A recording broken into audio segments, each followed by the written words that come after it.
Hi class, welcome to another week of biomedical ethics. Today we are going to further explore the principle of autonomy by looking at three sub-principles that are connected to or derived from autonomy that very much guide decision making and policy in medical contexts.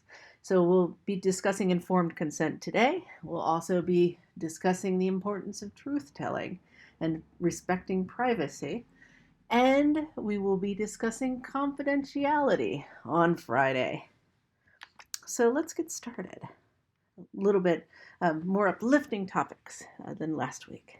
So we will be defining our terms today. What is informed consent? What entails obtaining informed consent? Why is this connected to autonomy? Right? When we discuss paternalism and the different ways that autonomy can be limited, remember that information is key. We'll be talking about how best to determine decision-making capacity and who typically determines whether or not a patient is able to make decisions. And then I will be pointing you to two case studies that will be highlighted this week that will be I will be very interested in hearing, well, I am very interested in hearing what you have to say. The one concerns the Boston Hospital decision, where they decided that parents did not have the ability to provide informed consent. And so Boston Hospital decided that they will be the decision-making proxy for one of their child patients. Should Boston Hospital have done that, or should they not have? Right? Should you be able to remove parents as decision makers? Right? And what does that entail? And we will also be discussing the case of Henrietta Lacks, where her cells were taken and used without her permission. Now, this cell cluster formed the foundation for a wide range of medical breakthroughs, and yet the initial harvesting of said cells were done without the consent of the patient or her family. And in fact, they also did not profit from said sales of cells. Say that 3 times fast, sales of cells. So two very interesting cases that bring up a whole host of ethical issues. All right, so just to recap for the week, autonomy, respecting the choices of a patient. When we talk about how this when the rubber hits the road and this respect for a patient's choices is actualized in clinical settings, it's typically involved respect for three sub-principles. The principle of truthfulness, principle of confidentiality or privacy, and informed consent. And today we will be discussing informed consent. All right, so what is informed consent? Well, informed consent occurs when the action of an autonomous informed person agrees to submit to medical treatment or experimentation. So informed consent at its very basis includes respect for autonomy. The person or research subject, the patient or research subject is actively agreeing. You've asked them, do you agree to X? And they have said, yes, I agree to X. However, it is also contingent on providing patients with the information that they need to make an informed decision, right? So here's the informed part. Conditions of informed consent include that the patient is competent to decide, and determining competency, right? There's a sticky part. What makes a patient competent? What factors could be used as justification to argue that a patient is incompetent or not able to make decisions? Not that they do not have the ability to make informed decisions. Adequate disclosure of information. Adequate here. What is adequate disclosure? What is too much information? What is too little? How do you provide adequate disclosure of information? You need to determine that the patient understands the information. And how best do you do that? How do you know that a patient truly understands what you're telling them, right? Is it when they say yes? Is it when they nod their head in agreement? Does that denote understanding, right? Because it's the problem of other minds. How do we know what another person is thinking, right? How can we best determine? And finally, that the patient consents to the treatment, right? So the patient needs to be competent to decide. There needs to be an adequate disclosure of information. The patient needs to understand said information, and the patient needs to consent to treatment. And you will see informed consent when you are working in the medical context again and again and again. You will be working to obtain consent from your patients. So how do we best navigate these, especially in when dealing with complicated cases? So this brings up questions. What is competence, right? Well, competence at its definition is the ability to render decisions about medical interventions, right? Your ability to render decisions, your ability to make rational decisions. Now, incompetent patients cannot give informed consent. If a patient is deemed not able to render decisions, not able to rationally guide their life in that situation, then a medical proxy, decision-making proxy, will be appointed.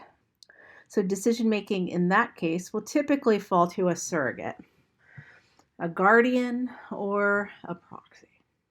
In the case of the Boston Hospital, they argued that the hospital itself should be seen as a proxy. Right? And we'll talk about whether or not that was acceptable coming up. So competence, the ability to render decisions about medical interventions, but if patients are not competent, then we typically see a guardian or proxy step in. Now, there are clear-cut cases where a patient can be deemed to not be competent, such as in cases of dementia, psychosis, alcoholism, and being underage. So children typically have a guardian making decisions for them. And in cases of dementia where we see the rational capacity to make decisions diminish, then competence can be called into question. Psychosis as well. It's interesting here that the typical list, and I pulled this list specifically from our textbook, includes alcoholism and addiction in that list as well. And we can discuss if these indeed are clear-cut cases, or if there are situations where such ailments could be, well, we could question whether or not they actually impact competencies, depending on the context. Here's another area where we could have a discussion this week. Are these clear-cut cases? Are they always clear-cut cases? Right? Or are they less clear? Should they be thrown into the less clear-cut situations? And then we have our less clear-cut situations, instances when patients are overwhelmed by fear or pain. If you're in a lot of pain, let's say you're on a morphine drip, right? Is your ability to make rational decisions compromised, right? And how do we determine when that ability is undermined? So overwhelmed by fear and pain, or when a patient lacks one of the following mental capacities thought necessary for decision making. And we have a list. The ability to communicate a decision. If a patient cannot communicate a decision, then then a guardian or proxy could be mandated to step in. The ability to understand the disclosed information and the implications of the choice. Remember, understanding the information is necessary for obtaining informed consent. So if you fear that a patient does not understand the disclosed information, you could call their competency into question. And the implications. If you cannot think if it's difficult for you to think far ahead or to think about the implications of a choice, if it's hard to sort of for a patient to wrap their head around what this will mean in the long term, again, this is seen as a necessary capacity for decision making. And the ability to use reason when making a decision, right? Your rational capacity. Because remember, autonomy is built on this understanding that what makes us special, at least for Kant and for the early deontologists, is our ability to reason and our ability to utilize that reason in such a way to guide our lives, right? I want to go to a college and I want to study pre-med. I want to go into veterinary college versus, say, studying law or something like that. You are utilizing your rational capacity to make decisions to guide your life. And if reason, your ability to reason, is called into question, then you can question the competency of the patient, right? So, ability to communicate a decision, to understand the disclosed information and the implications, and to use reason when making this decision. And this is my other cat, Furiosa, the blue thunder cat. She lives all 9 lives, shiny and chrome. I thought after last week with the serious topics that we were discussing, it might be nice to splash a few pictures of kittens into the mix. So competence.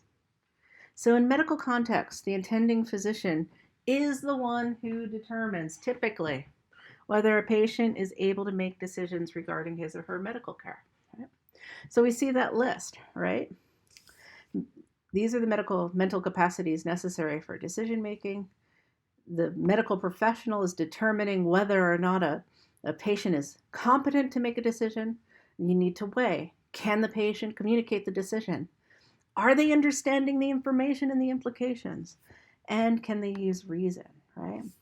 The attending physician is providing a judgment here, determining whether or not their patient can indeed provide informed consent. Now, here's another question that we could ask and discuss in the discussion forum. Should this be the case? Should it be the attending physician? Should they be the ones determining who is competent to make a decision? One who's obtaining informed consent in a research context, right? Who should be responsible for determining whether or not a patient is competent? Should it be the attending physician who might not see the patient as much as, say, the nursing staff? Or should it be the nursing staff who does so? Many, many questions. Should it be an ethics board? Should it be a group?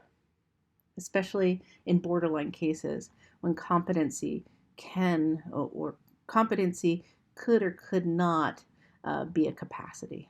Right? So we talked about consent, and we talked about how competency is necessary for informed consent. But another aspect of obtaining informed consent is the adequate disclosure of information. Now, the following information is mandated. You need to provide this information in order to provide or to obtain informed consent.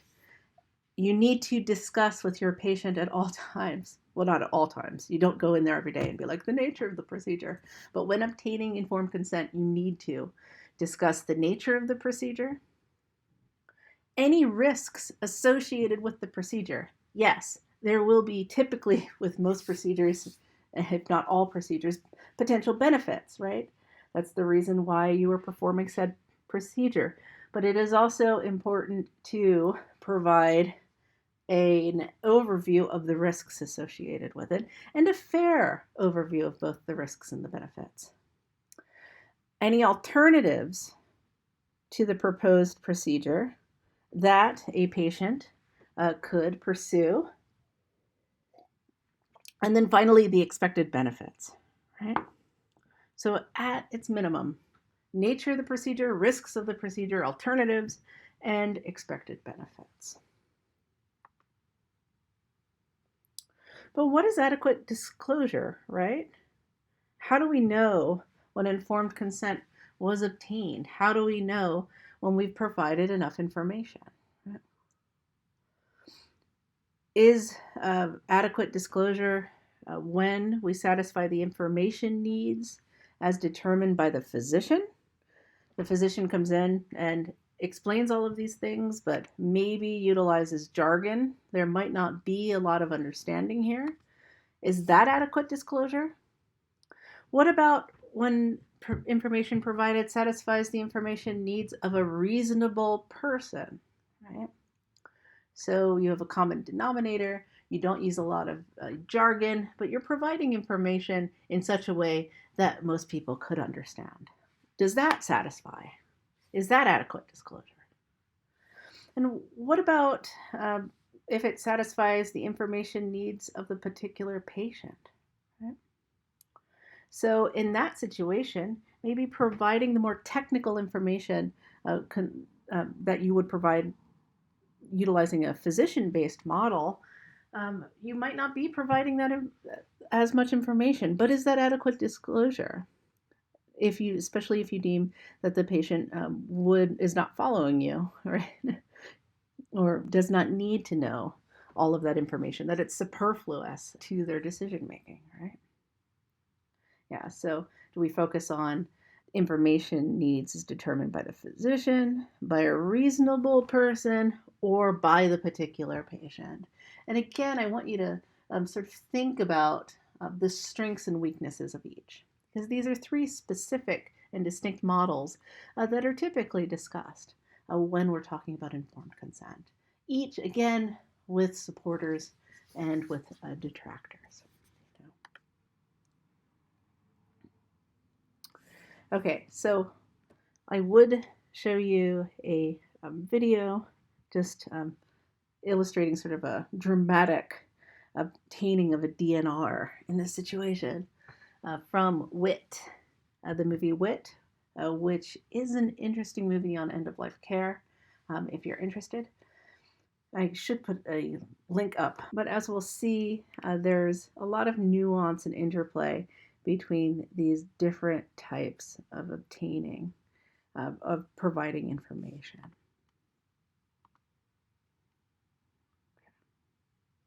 And I will post the Justina Pelletier case study, as I'm curious to know what you guys think. I almost want to show it to you right now to discuss how this was an issue of informed consent. So this is just an overview of informed consent. I asked a lot of questions, but remember the key components of obtaining informed consent, what information you need to provide, etc. And I'm looking forward to your discussion, and I'm looking forward to your views on competencies and on determining when we've provided enough information. So again, I will leave you with lots of questions. So take care, guys.